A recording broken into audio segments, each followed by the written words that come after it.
Do you like skeletons? Do you like armies of skeletons? Do you like armies of skeletons that blow up? Well, then I have the perfect movie for you. You are gonna love Army of Darkness, the third installment in the Evil Dead franchise, because that's the majority of this movie. If you preferred the gore crazy of the first two, this might not be for you, as this one is more interested in camp. Lots of camp.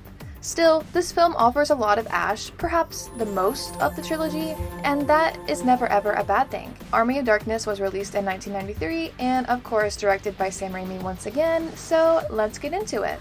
Hi guys, welcome back to my channel. My name is Casey and today we're going to be looking at Army of Darkness and seeing where it ranks on the Scream scale, which of course is a system designed to rank horror movies based on how likely they are to make you scream. Last time on Keeping Up with Ashley Williams, we saw him get teleported back in time to the Middle Ages, where he was being praised for saving a whole group of knights. Remember that? Well, for some reason they've changed their minds and have decided to enslave Ash. My name is Ash, and I am a slave. Is it because of the chainsaw arm? Guys, I told you, we need to start accepting people for their differences. As Ash is being taken to his death, he starts remembering aspects of his previous life, and we learned that he and Linda both work at a supermarket called S-Mart, which is interesting and also kind of scary in its own way. It's good to know that Ash is always having his soul sucked, whether it's from deadites or corporate entities. We go through the whole song and dance again, of Ash and Linda number 3 driving out to the cabin in the woods, finding the Necronomicon, resurrecting demons, getting attacked by trees, Ash losing his hand, and then of course getting transported into 1300 AD, where Ash gets his hand confiscated. This was probably an insane task for a 14th century squire, before being brought back to King Arthur's land. He gets pelted by comically large rocks and regular-sized children until they finally arrive at the execution pit. Why have the gallows when you can have a pit? One poor prisoner gets thrown in, and we see a very impressive spray of red as he is killed by something below. If you're here for the blood, you can probably just leave now because that's about it for the gore in this movie. Ash gets knocked into the pit and he gets into a punching match with the Deadite witch. This really makes me wonder what the hell she did to that last guy. And then the wise man, Ash's only 14th century friend, throws him his chainsaw in a really fun sequence. Ash escapes the Deadites, witch, and the wall, and returns to the surface. You know your shoelace is untied. He releases Henry's men, and for that is challenged by King Arthur. But unbeknownst to Arthur, he brought a knife to a gunfight. This is my boot. So Ash is deemed the victor and free to go on terrorizing the people of 1300 AD. Let's talk about how I get back home. After embarrassing their leader and roasting their people, everybody loves Ash, so he's able to live in lavish. But Ash's one true mission is to return home. So he seeks out the help of the wise man, who tells him that Ash is the chosen one, and through the power of the Necronomicon, he can return home. Well, this witch has a lot to say about that. The wise man, who really doesn't care for all this drama, tells Ash they need to begin their quest immediately for the Necronomicon in order for Ash to get home before it falls into the hands of evil. Cue Ash bionic hand upgrade montage, and now that Ash is a cyborg, this Sheila lady really wants a piece of that robot arm. But Ash is not interested. He's got Linda number 3 at home, remember? Well, I also remember Ash having a thing for being slapped around, and that does the trick for him here. The following morning, Ash takes off in search of the Book of the Dead, which is waiting for him in a cemetery. The wise man iterates and reiterates that Ash must say a sequence of words when removing the book, or else. Platu, berata, nictu. Well, repeat them. I got it! I know your damn words, all right? Well, you better.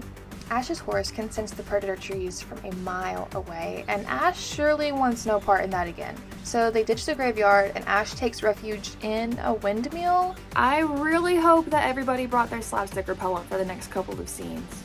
Oh, no, you didn't? Okay, well, don't say I didn't warn you. We have miniature Ashes, Three Stooges eye pokes, silly noises. We do not have Mr. Bean, unfortunately we are out of stock. But we do have evil twin Ash. I should mention that Ash runs away from the mill, leaving a bunch of miniature versions of himself around, and that's the last we see of them, which means that 1300 AD has a really annoying pest problem. Ash breaks free, somehow, and kills his Irish Jake clone and dismembers the body, which is such a crazy sentence. I mean, what even is this movie? What's that you got on your face? Huh? Ash, who is still in good spirits, spawns his horse back in and goes on Necronomicon Recon Mission number 2, successfully arriving at the graveyard. Now we can get the Necronomicon and get the hell out of here. Only, wait, the wise men never said anything about there being 3 books. The first book sucks Ash in and spits him out elongated in a totally ridiculous sequence. I don't hate the goofy nature of this movie, but I keep thinking about how disgusting the next one is and how they all technically exist in the same world. Anyways, the next book bites him on his good hand. You're supposed to stroke the spine, Ash. With only one option left, Ash recites the words the wise men told him. Klaatu! Verata! Well, he definitely recited words. Back at the castle, the wise man demands to know whether or not Ash spoke the words exactly as he told them. Since he didn't, the wise man tells him the Deadites are going to come seeking the book, and everyone, even King Arthur, who, by the way, stole Ash's unibrow here, expresses their disappointment in Ash, just as the Deadites begin to attack the castle and kidnap Sheila. Evil Ash completely breaks the rules of this franchise by coming back after being dismembered and buried. I don't know, maybe Ash reset the Deadites after not saying the right words? I mean, Army of Darkness doesn't really care. It's just here for skeleton warfare, and you know what? Fair enough. Evil Ash lives up to his name by kidnapping Sheila and making her into a Deadite. Okay, well, he lives up to the evil part of the name, not necessarily the Ash part of the name, but, well, that's not really out of character for him either. Ash, who maybe just has nothing to lose at this point, tells King Arthur that their only hope is to gather Henry the Red's army and fight together to defeat the Deadites. Ash gets the approval of the men, joining forces with the bad haircut crew, and Ash begins teaching them chemistry just in time for the army to attack, with Deadite Ash and Sheila at the helms. There's a really big fighting montage where we can see that they rigged Ash's car that came with him into some kind of tank, which pretty much dominates the fight up until Ash falls for the oldest trick in the book, Deadites turning back to their human appearance. Come on, Ash, you know better by now. Remember Henry the Red? He brings reinforcements just in time to help keep the skeletons busy so Ash can fight off his evil counterpart. He burns off evil Ash's skin, revealing a skeleton underneath. As if this movie does not have enough skeletons as is. And if that wasn't enough humiliation, he then catapults him away into the sky where he explodes. With evil Ash gone, Sheila finally turns back into a human and everybody celebrates in one big happily ever after. All, of course, thanks to Ash. Now that he's succeeded in ending a war, getting a medieval girlfriend, and a robotic arm, he's ready to go back home. Don't call me. Don't come by my house. We're done. We cut to the present day with a tacked-on ending that really makes the movie. Ash recalls his story to a mostly bored coworker until a Deadite attacks. Where does it come from? I don't know, but Ash goes into a quip fest that still has never been surpassed. There's a reason his name is Ash, you know. It's because everything he says burns. Hail to the king, baby. And that, my friends, is the official scale recap of Army of Darkness. Now, you may have noticed the scale did not go up one single time. Okay, that's not a mistake. I do not think Army of Darkness is scary in the slightest, but also know that it was not supposed to be scary in the slightest. It's definitely more of like a funny action Bruce Campbell fighting skeletons movie, and if you're into that, okay. I definitely appreciate the movie for what it is. I will say I am 100% more of a fan of Evil Dead when it goes the gore horror Deadite route versus the slapstick comedy, but I think that when Bruce Campbell does it and when Sam Raimi is the one writing it, it works.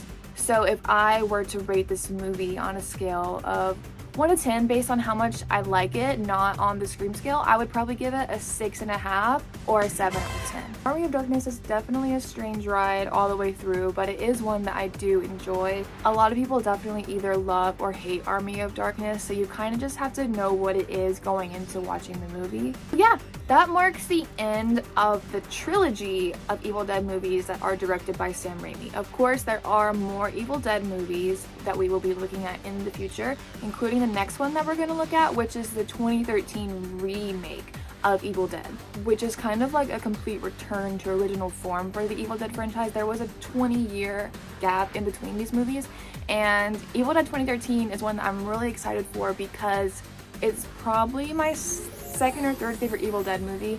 And as I said earlier, I'm one that loves Evil Dead when it does the horror gore direction, and 2013 is full of that. So yeah, be sure to stick around for when that video comes out. It's going to be a lot of fun. I'm covering all the Evil Dead movies in anticipation for the new one, Evil Dead Burn, that is coming out this year. So be sure to stick around for when those come out. Okay, you guys, as always, my name is Casey. Thank you guys so much for watching, and I will see you in the next one. Hail to the king, baby.